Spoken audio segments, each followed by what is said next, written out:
నమస్తే, welcome to my channel Lakshmi Ramana recipes. ఈరోజు మనం పర్ఫెక్ట్గా ఫస్ట్ టైం చేసేవాళ్ళు కూడా చాలా ఈజీగా ఈ మెథడ్లో అయితే ఈ పూర్ణం బూరెల్ని చేసేయచ్చండి. మేము సుగీలు అని అంటాము.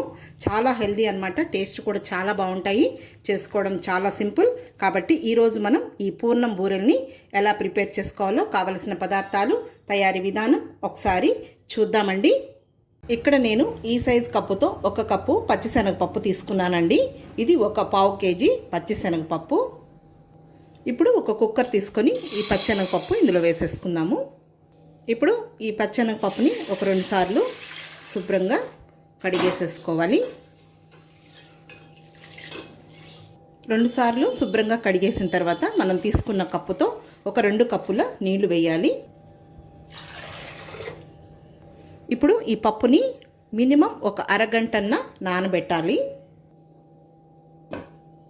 ఓకే అండి, ఇప్పుడు అరగంట అయింది. ఈ పచ్చెనగపప్పు నానిపోయి ఉంటుంది.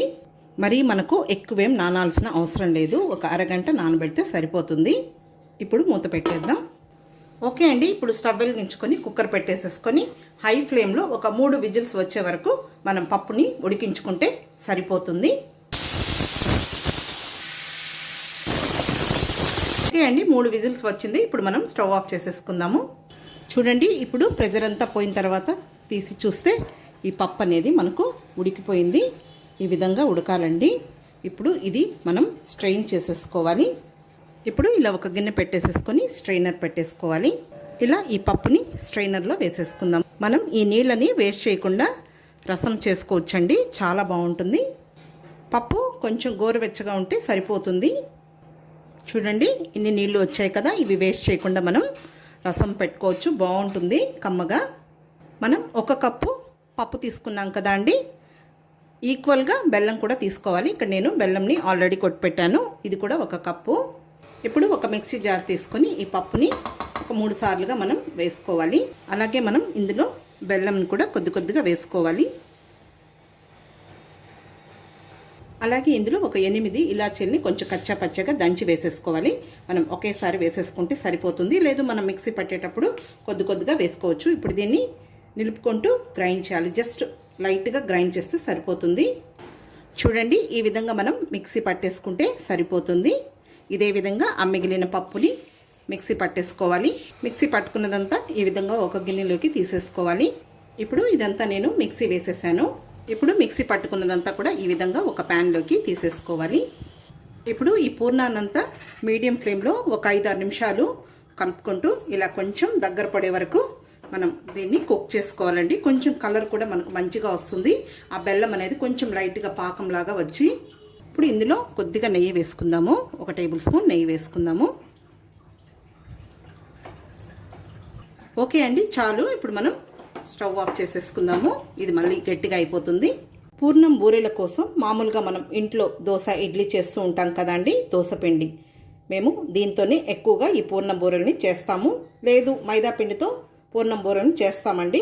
అది ఈసారి నేను వీడియో అప్లోడ్ చేస్తాను. ఇక్కడ నేను 1 కప్పు దోశ పిండి తీసుకున్నాను.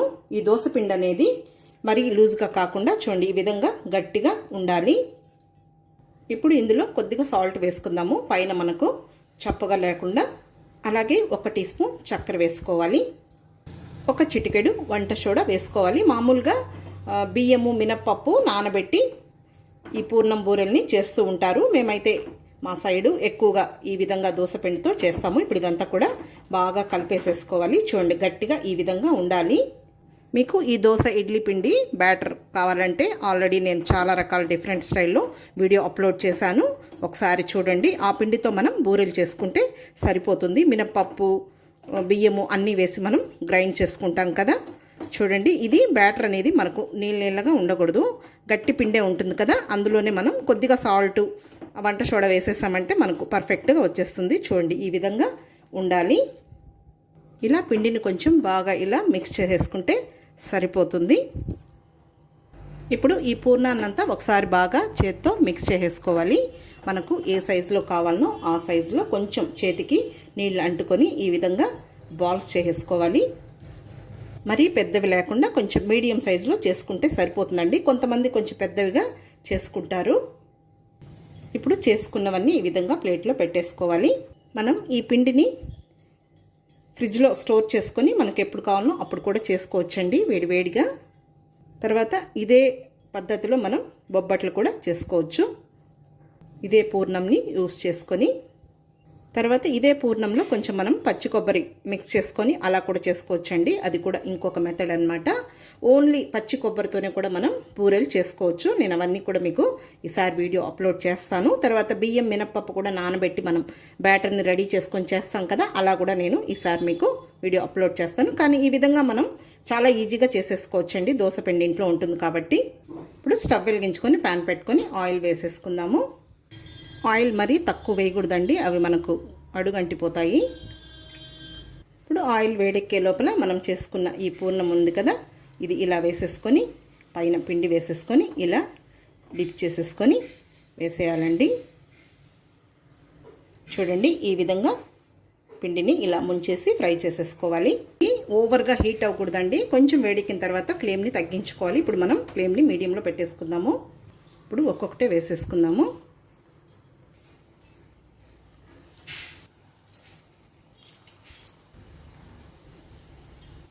ఓకే అండి, ఇప్పుడు మనం హై ఫ్లేమ్కి మీడియం ఫ్లేమ్కి అడ్జస్ట్ చేసుకుంటూ మంచి కలర్ వచ్చే వరకు ఫ్రై చేసేసుకోవాలి. చాలా సింపుల్గా ఫస్ట్ టైం చేసేవాళ్ళు కూడా చాలా పర్ఫెక్ట్గా చేసేయచ్చండి. మీకు ఇలా పైన కొంచెం గ్యాప్స్ వచ్చాయనుకోండి, కొంచెం పిండిని పైన ఫిల్ చేసేయచ్చు. లేదు మీరు దోస పిండితో వద్దనుకుంటే ఒక బియ్యము ఒక మినప్పప్పు ఒక 4 గంటలు నానబెట్టేసేసుకొని చేసేసుకోవచ్చండి. కానీ దోస పిండితో ఈ విధంగా మనం ఇన్స్టెంట్గా చేసేసుకోవచ్చు, బాగుంటాయి. అప్పటికప్పుడు మనం రుబ్బి చేసే పిండి కంటే. ఓకే అండి, వేగిపోయాయి, తీసేసుకుందాము. చూడండి, మంచి కలర్ వచ్చాయి. ఇప్పుడు ఈ విధంగా ఒక స్ట్రైనర్లో వేసేసుకుందాము. చూడండి, మనకు పిండి కూడా పగలకుండా నీట్గా వచ్చింది. చూడండి ఎంత బాగున్నాయో. ఇంకా ఇదే విధంగా మిగిలిన పిండినంతా కూడా చేసేసుకోవాలి. ఒక నాప్కిన్ వేసుకున్న ప్లేట్లోకి షిఫ్ట్ చేసేసుకోవాలి. చూడండి, మనకు పూర్ణం బూరెలు రెడీ అయిపోయాయి. మనకు పిండి బయట రాకుండా చాలా పర్ఫెక్ట్గా వచ్చాయి. ఇప్పుడు డిష్ అవుట్ చేసేసుకుందాము. ఇప్పుడు సర్వింగ్ ప్లేట్లోకి డిష్ అవుట్ చేసేసుకుందాము. మనకు ఆయిల్ కూడా ఎక్కువ పీల్చలేదు. చూడండి, నేను పిండంతా చేయలేదండి, కొద్దిగానే చేశాను. ఫ్రిడ్జ్లో పెట్టేస్తాను, కావాలనుకున్నప్పుడు చేసుకుంటాము. అంతే అండి, చూసారు కదా పూర్ణం బూరెల్ని ఎలా ఈజీగా ప్రిపేర్ చేసేసుకోవచ్చు. మేమైతే సుగీలు అంటామండి ఇక్కడ, కాబట్టి మీరు కూడా ఒకసారి తప్పకుండా ట్రై చేయండి, చాలా బాగుంటాయి. చూడండి ఎంత స్మూత్గా ఉన్నాయో. చూడండి, పూర్ణము పైన కూడా క్రిస్పీగా సాఫ్ట్గా, కాబట్టి తప్పకుండా ట్రై చేయండి. ఈ వీడియో మీకు నచ్చినట్లయితే నా యూట్యూబ్ ఛానల్ లక్ష్మీ రమణ రెసిపీస్ని కొత్తగా చూస్తున్న వారైతే నా ఛానల్ని తప్పకుండా సబ్స్క్రైబ్ చేసుకోండి. నచ్చితే లైక్ చేయండి, షేర్ చేయండి. ఇంకొక మంచి వంటతో మళ్ళీ కలుద్దాం. నమస్తే అండి.